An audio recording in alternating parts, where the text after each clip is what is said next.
IMA का षड्यंत्र हो सकता है, आईएमए की दुर्भावना हो सकती है, आपके मन में वो नहीं था लेकिन आपने बोल दिया। लेकिन डॉक्टर हर्षवर्धन ने जो आपको चिट्ठी लिखी, उस चिट्ठी में भी उन्होंने काफी चीजों को क्लैरिटी के साथ लिखा, जिसमें उन्होंने क्लियरली बोला कि कुल मिलाकर आधुनिक चिकित्सा पद्धति एलोपैथी के डॉक्टर वो रह चुके हैं और स्वास्थ्य मंत्रालय के प्रमुख हैं। उन्होंने कहा कि जो डॉक्टर हर्षवर्धन ने बोला, उन्होंने भी आपको आपके बयान पर खेद जताने के लिए कहा। आप इसको कैसे लेते हैं? Doctor Harshvardhan, health minister of India.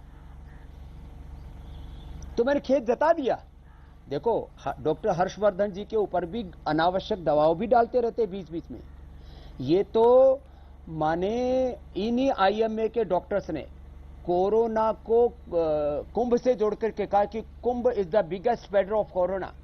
इन्होंने तो इन आईएमए के डॉक्टरों ने मोदी जी की तुलना हिटलर से करके इन्हीं डॉक्टरों ने भारत का किस तरह से अलग अलग क्षेत्रों में मतलब इंडियन वेरिएंट को जो है वो मोदी वेरिएंट कह करके मतलब इंडिया में जो कोरोना फैला उसको इंडियन वेरिएंट और मोदी वेरिएंट कह करके इन्हीं डॉक्टर्स में आईएमए के डॉक्टर्स वालों ने, क्योंकि इसमें बहुत से लोग पॉलिटिकल हैं।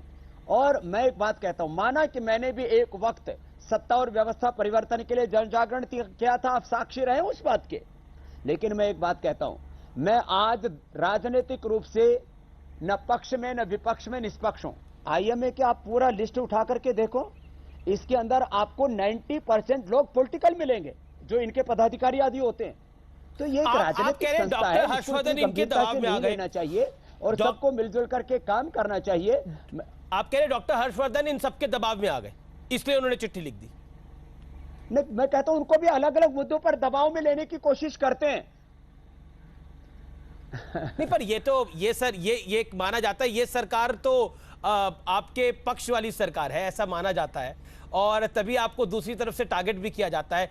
तो ये अगर ये भी गलत कह रहे हैं तो कुछ तो गलती हुई होगी स्वामी रामदेव, कुछ तो चूक हो गई होगी।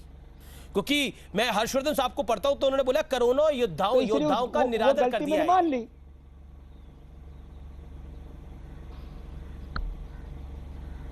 नहीं, देखो दरअसल क्या है, वो पूरी बात एक लाइन मेरा बयान निकाल दिया ना, उससे दिक्कत होगी। और मैंने कोई ऑफिशियल बयान नहीं दिया था, कार्यकर्ताओं के बीच में ऐसे बैठ करके बोल रहा था, किसी ने उसको फेसबुक लाइव कर दिया। तो ऐसे कोई मेरा ऑफिशियल बयान था नहीं, मेरी मंशा थी नहीं। आज मैं पुनः कह रहा हूं, अभी भी मेरे मन में कोई निरादर नहीं है और मैं वापस कह रहा हूं, देखो दुनिया में सबसे बड़ा मुद्दा है स्वास्थ्य का। स्वास्थ्य है तो संसार है, जान है तो जहान है, बाकी तो सब शमशान है। इसलिए जान को बचाने के लिए हमको योग को, आयुर्वेद को, नेचुरोपैथी को, जो हमारे सात्विक आध्यात्मिक अहिंसक जीवन पद्धति उसको अडॉप्ट करना चाहिए। जहां जरूरत है हम एलोपैथी से भी मदद लेनी चाहिए। घृणा तो हम अपने शत्रु से भी नहीं करते, एलोपैथी से घृणा करने का तो कोई प्रश्न ही नहीं है। लेकिन प्रश्न यह है कि योग, आयुर्वेद और नेचुरोपैथी से, वैदिक संस्कृति से कुछ लोग घृणा क्यों करते हैं? आप अभी गूगल कीजिए और आईएमए और आयुर्वेद निकाल के दीजिए, वो हमको सूडो साइंस क्यों कहते हैं? वो अपने पूर्वजों की ज्ञान परंपरा का अपमान क्यों करते हैं?